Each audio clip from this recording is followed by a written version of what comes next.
My kids' passports disappeared 2 days before our $14,000 family vacation. My fiancée texted, "Honestly, the trip will be better without them." Then her daughter sent a photo. "Oops, I hid them. My bad." I replied, "Good." Then I secured the house before they got back. And when they returned, 2 days before our $14,000 family vacation to Greece, my kids' passports vanished. Not misplaced, not buried under couch cushions or tucked into the wrong travel folder. Vanished. I knew it the second I opened the fireproof document box in my home office and found the folder half open and empty. Birth certificates were there. Insurance cards were there. Boarding pass printouts were there. But the two blue passport booklets I had personally placed inside a week earlier for Lily and Owen were gone. At first, I did what every tired parent does when something impossible happens.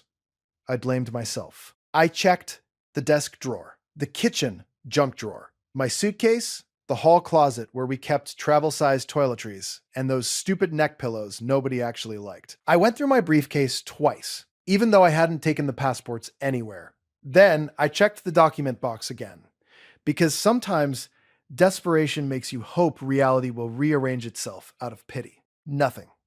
"Dad?" Lily called from upstairs. "Did you find my snorkeling shoes?" "Not yet," I shouted back, while my pulse started hammering hard enough to make my vision sharpen. My kids were 11 and 8. Lily, my daughter, was the kind of kid who color-coded her pencils and made packing lists for fun. Owen, my son, believed every vacation needed at least one cannonball contest and 2 desserts a day. This trip was supposed to be their first time out of the country. They'd been counting down for months, and now their passports were gone.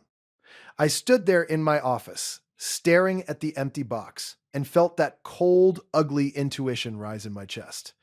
The kind that arrives before proof, but after patterns. Because this wasn't just any vacation. This was the first big family trip since I got engaged to Vanessa. And by family, Vanessa had increasingly started to mean something very specific. Not my children. Me. Her daughter, Brielle. The three of us fit neatly into the version of life she liked to post online. Polished, attractive, adult. Add my children from my first marriage, and things got noisier, less curated, less centered on her.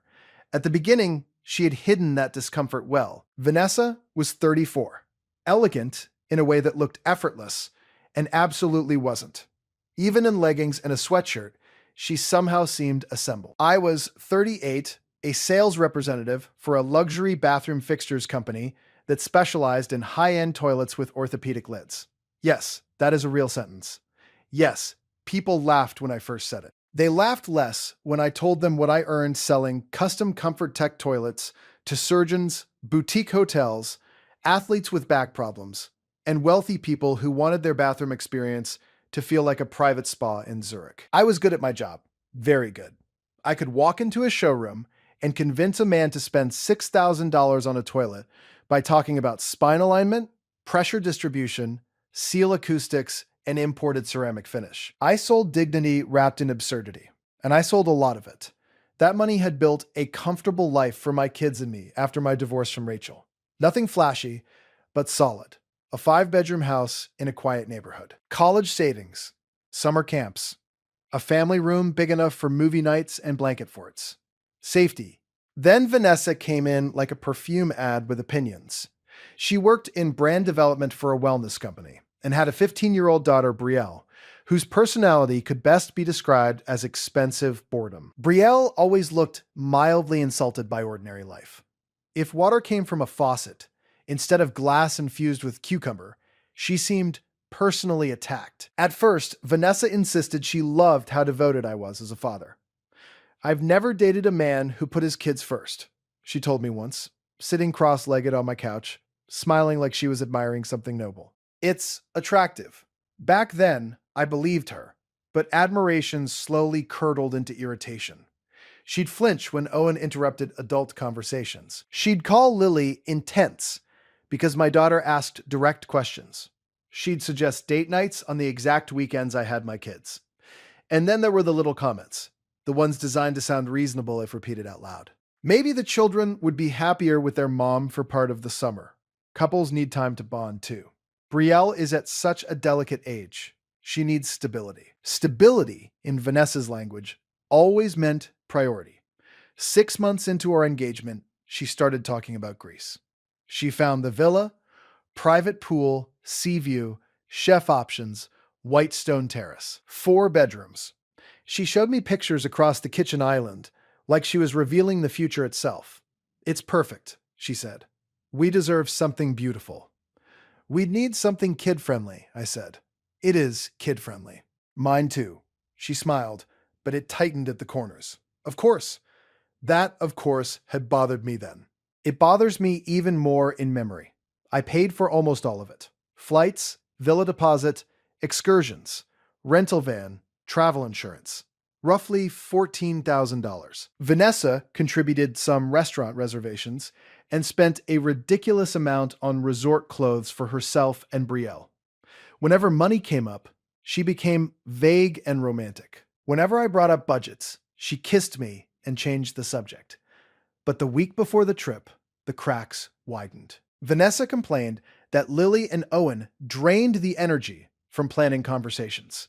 Brielle openly asked if there would be any adult zones. Vanessa suggested twice that maybe my ex-wife Rachel would love extra time with the kids while we took a shorter adults first version of the trip. I shut that down both times. This trip is for all of us, I told her. Each time, she nodded too quickly. So standing in my office, staring at the missing passports, I already knew this wasn't random. I called Vanessa first. She didn't answer. I texted, "Did you move the kids' passports? They're missing." No response.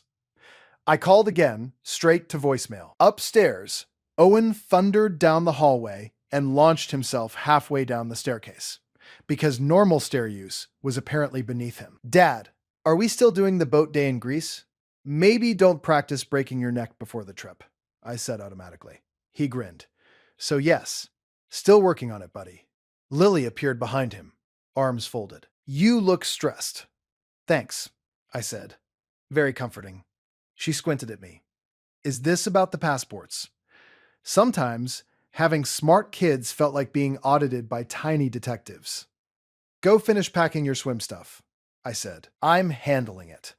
I called Vanessa a third time. This time she answered. "What?" She said, not hello, just what, with restaurant noise in the background. "Did you move Lily and Owen's passports?" A pause. Too short to be confusion, too long to be innocence. "No, they're not in the document box." "Well, I didn't take them." "Vanessa." "What? Terrence?" "I'm out with Brielle." That familiar little edge entered her voice, the one that implied any problem I noticed was an inconvenience I was inventing. "Those passports were in my office. Now they're gone. And you're calling me because you were in my office yesterday to print spa confirmations." Another pause. Then she sighed. "Honestly, this trip will be better without them." I went very still. Restaurant noise crackled through the phone. Silverware. Voices. Laughter from people whose lives had nothing to do with mine. "What did you just say?"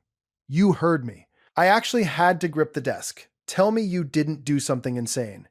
You're always so dramatic when it comes to the kids." "I'm saying what nobody else wants to say. We never get time to ourselves. Brielle notices it too. She feels shoved aside in your house." "My house? You know what I mean." "No," I said, very quietly. "I don't think I do." She exhaled, impatient now that honesty had escaped its cage. "Terrence, every single thing revolves around Lily and Owen. Every dinner, every weekend, every plan. They are not babies. Rachel can take them. We could have had an actual romantic trip. By stealing their passports, I said I didn't take them." Then she hung up. I stared at my phone for a full 5 seconds before rage caught up with comprehension. Not hot rage. Cold. The kind that clarifies instead of blinding.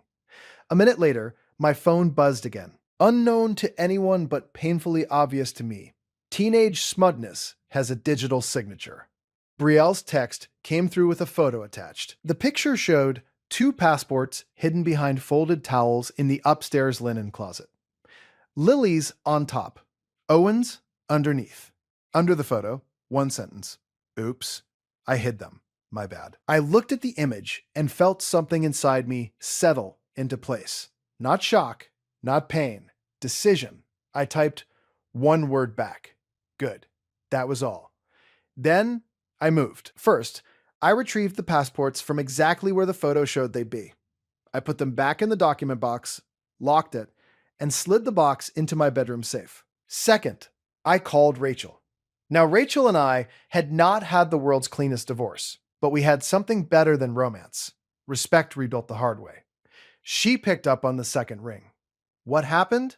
No hello. She knew my voice. The kids' passports disappeared. Vanessa and Brielle hid them to try to push Lily and Owen off the Greece trip. Silence. Then, are the kids okay? Yes. Do they know? Not yet. Do you want me there? That hit me harder than expected. Rachel and I had failed each other in marriage in 100 small ways, but when it came to the children, she was still capable of being exactly where needed. Not yet, I said, but I may need backup. You have it. Third, I called the airline and moved Vanessa and Brielle's tickets off the main reservation. Not canceled, not yet. Just separated because I had a feeling I was going to need structural options. Fourth, I called the villa rental company and asked about guest authorization, access codes, and emergency contact changes. Then I changed all of them. The reservation was in my name. The payment was on my card. The smiling woman on the phone was extremely helpful once I explained there had been a family security issue. Fifth, I transferred 40% of the remaining joint wedding fund back into my personal account. Not all of it, just the portion I had contributed in the last 60 days and could legally document without drama. I also froze the card Vanessa used for household incidentals. If she wanted green juice and serum masks, she could suddenly discover the thrill of personal financing. Then I walked through my own house, room by room. By then, the kids knew something was wrong, because children always know. I sat them down in the family room. Lily immediately crossed her arms. It was Vanessa, wasn't it? Or Brielle, Owen added. Why is everyone in this house better at pattern recognition than adults? I muttered. Lily leaned forward. Dad. I took a breath. Brielle hid your passports. Vanessa knew enough that she said something ugly about the trip being better without you. Owen's face changed first. Kids don't hide hurt well. His mouth just fell open. Lily went still in that dangerous way she had when anger got organized. Are we still going? She asked. Yes, I said. You are absolutely still going. Without them? Lily asked. I looked at my daughter, and for the first time all day, felt something close to pride edge out fury. Yes, I said. Without them. Owen blinked. Wait, really? Really? Can I tell them that was a terrible strategic move? Lily asked. Let's workshop the phrasing, I said. The next hour became logistics. I packed Vanessa's things first. Not cruelly, neatly. Clothes in suitcases. Cosmetics in travel bags. Shoes in garment boxes. Brielle's things went into 2 large plastic bins, because I wasn't wasting my luggage on a girl who thought sabotage counted as personality. I changed the front door code. I changed the alarm code. I locked the liquor cabinet. Not because of Vanessa, but because I didn't trust Brielle not to break something vindictively. I removed Vanessa's fingerprint access from the smart system. I asked our neighbor, Mr. Keating, retired Marine and part-time guardian angel of the entire cul-de-sac, if he'd keep an eye out, because I expected some emotional turbulence around dinner time. He looked over my shoulder at the stacked luggage in the entryway and just said, "Want me to bring a chair?" "Yes," I said. "Thought so." Then I waited. They got back just after 7. Vanessa's SUV rolled into the driveway. Through the front window, I watched her laughing at something Brielle said. That laugh died the moment they saw their suitcases on the porch. Vanessa got out first. What is this? Brielle, phone already in hand, stopped dead when she saw me standing just inside the locked front door. I opened it, but only enough to stand in the frame. This, I said, is you moving out. Vanessa stared at me like I'd spoken another language. Are you serious? Completely? Because of some stupid misunderstanding? Behind me, Lily appeared on the staircase. Not close enough to be involved, but visible enough to witness. Owen stood 2 steps higher, clutching the banister. Vanessa saw them and straightened. Her tone changed instantly. All performance. Kids, this is just an adult disagreement. Don't, I said. She snapped back toward me. Excuse me? Do not try to play warm and maternal now. Not after today. Brielle scoffed. It was a joke. No, Lily said from the stairs, voice cool as glass. Jokes are funny. I glanced back at my daughter. She didn't look angry now. She looked done. On an 11-year-old, that was devastating. Vanessa pointed at her. See? This is exactly what I mean. Hostility. Constant hostility. You hid children's passports 2 days before an international trip, I said. You don't get to use the word hostility like you're filing a workplace complaint. I didn't hide anything. Your daughter did, I almost said. But there was no need. Brielle had gifted me proof herself. Instead, I lifted my phone and showed Vanessa the image Brielle sent me. Her face changed. It wasn't guilt. That would have been almost humanizing. It was calculation collapsing. Brielle tried first. I literally said, my bad. My favorite part, I said, was your confidence. Vanessa turned on her daughter. Why would you send that? Because he kept accusing you, Brielle shot back. I thought if he knew it was me, then what? I asked. I'd admire the honesty, reward the sabotage. Vanessa pressed both hands to her temples. Terrence, you are blowing this out of proportion. I laughed once. It came out ugly. Out of proportion? You tried to exclude my children from a vacation I paid for, in a house I own, while planning a wedding I financed. That is not what happened. It's exactly what happened. No, she said, eyes flashing now that the mask was gone. What happened is that I am tired of being fourth place in your life. I stared at her. Fourth? Yes. Your kids. Your ex-wife. Your job. My ex-wife. I repeated. Yes. Because every decision still revolves around the mother of your children and the children themselves. And frankly, it's exhausting. That sentence told me everything I needed to know. Not just about the passports. About all of it. She had never wanted a blended family. She wanted acquisition with minimal pre-existing attachments. She wanted me as provider, house, lifestyle, ring. She wanted my children edited out of the frame. You should leave, I said. Vanessa took 1 step toward the door. I live here. Not anymore. You can't just throw us out. I can remove access from a home solely in my name after discovering deliberate interference with my children's travel documents and receiving written proof. That's what I've done. Her eyes widened. You talked to a lawyer? I hadn't. Not yet. But I appreciated the idea and the fear it triggered. I talked to enough people. At that exact moment, as if summoned by dramatic timing itself, Mr. Keating unfolded his lawn chair by the hedge across the walkway and sat down with a thermos. Vanessa looked over in disbelief. Are the neighbors seriously watching this? Only the invested ones, I said.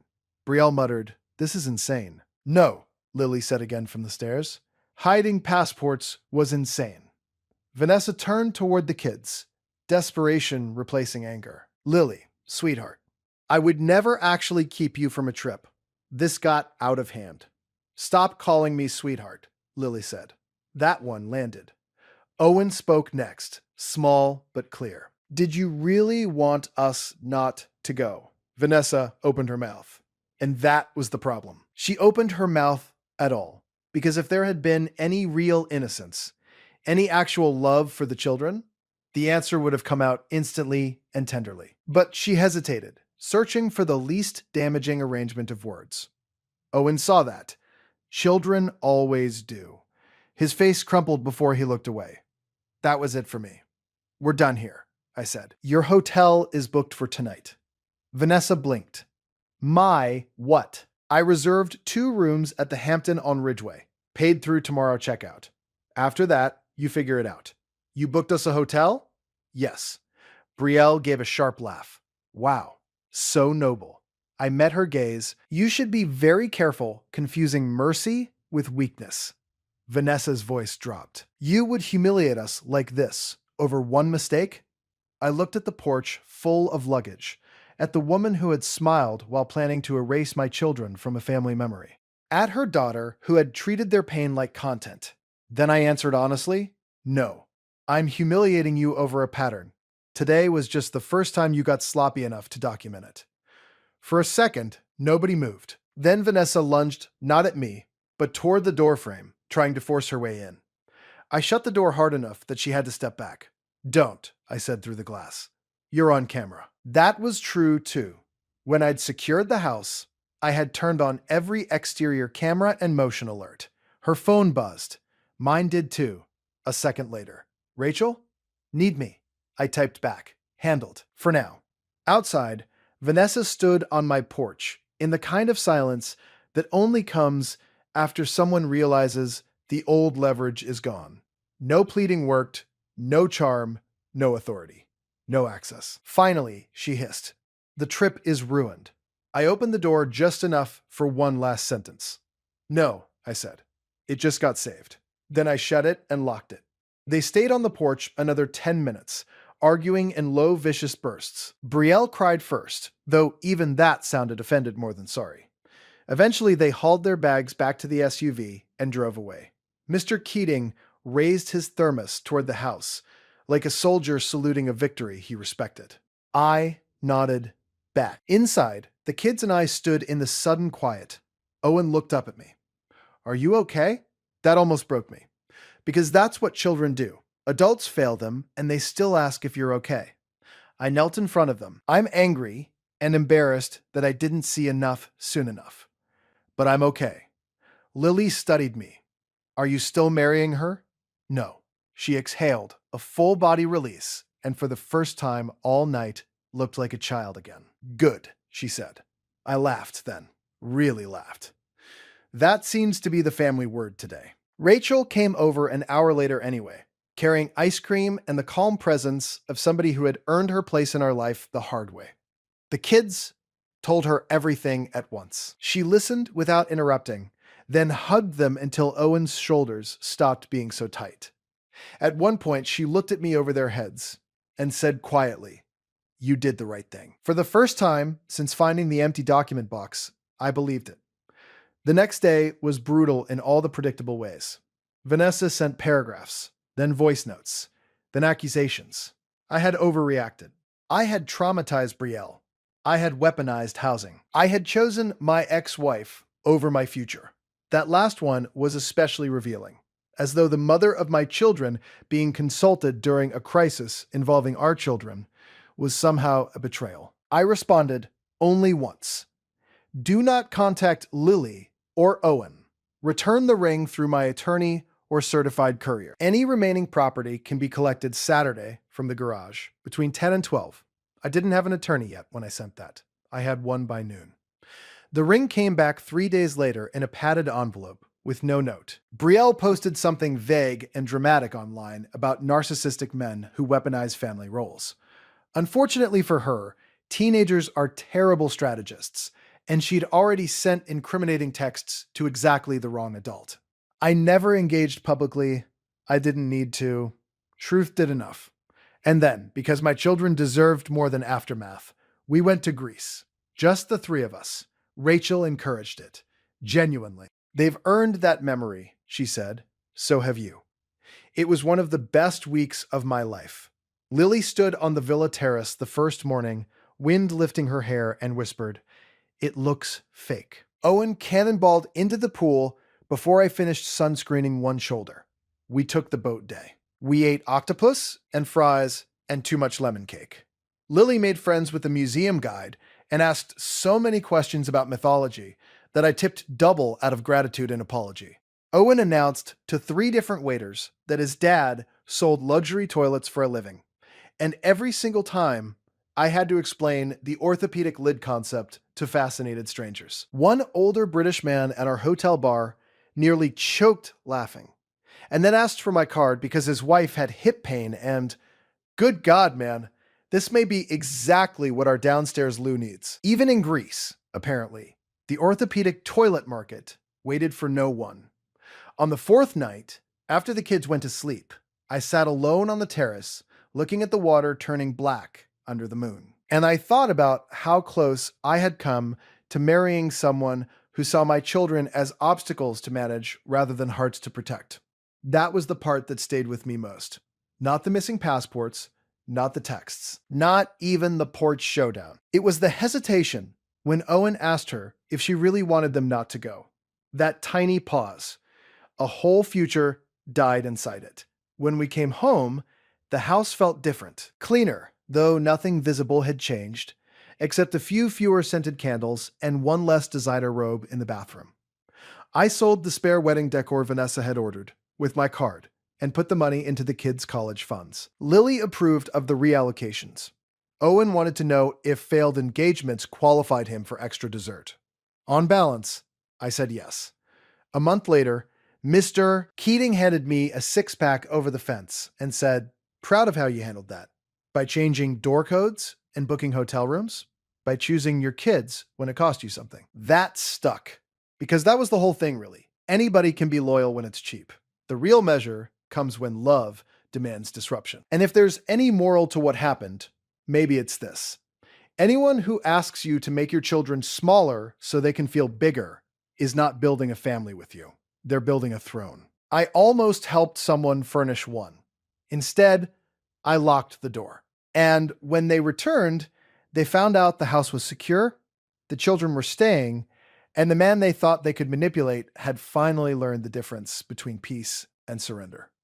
My name is Terrence. I sell very expensive toilets with orthopedic lids. I know that sounds ridiculous, but I also know comfort should never come at the expense of support. That applies in bathrooms, and, as it turns out, in families too.